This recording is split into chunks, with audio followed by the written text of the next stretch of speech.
high friends welcome back to Rudra Bridge channel अंदर बागुन्नारा friends నేను కూడా చాలా అంటే చాలా బాగున్నా ఇవాళ ఎంతో టేస్టీ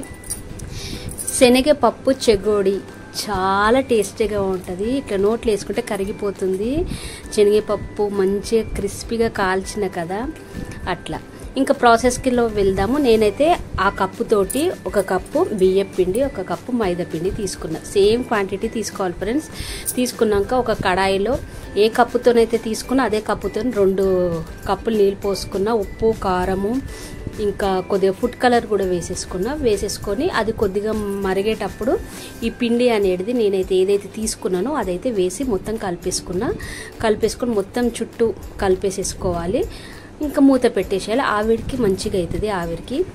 ఇంకా నేను నానబెట్టుకొని కొద్దిగా ఒక క్లాత్ పైన మొత్తం క్లీన్ గా వాటర్ లేకుండా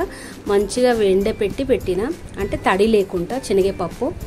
ఇంకా ఇదైతే గోరువెచ్చగా అయింది పిండి నేనైతే మూత తీసి మొత్తం కొద్దిగా ఆయిల్ వేసుకున్నా చూడండి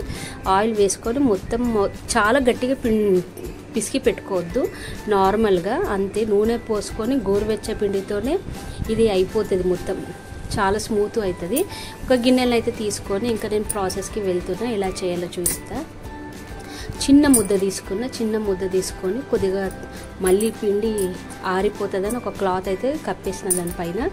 ఇంకా అలా చేసుకున్న మనం వెజిటబుల్స్ ఏదైతే కట్ చేస్తామో దానిపైన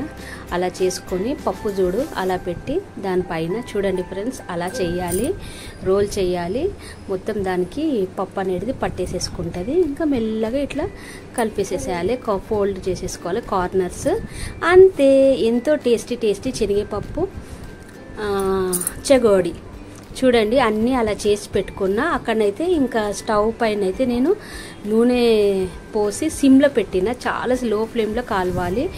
ఇంకా నేను అన్నీ అయితే వేసుకున్నా నేను ఎన్ని వేసినట్టు ఒక 6-7 వేసుకొని అవి అయితే కదపొద్దు ఒక 5-10 మినిట్స్ దాకా అసలు ఏం చేయొద్దు తర్వాత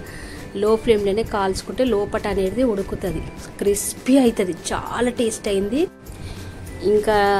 అంతనైతే రెడీ చేసి పెట్టినా ఎప్పుడు నేనే ఇట్లా టేస్ట్ చేయాలి ఎవరో ఒకరు చేయాలని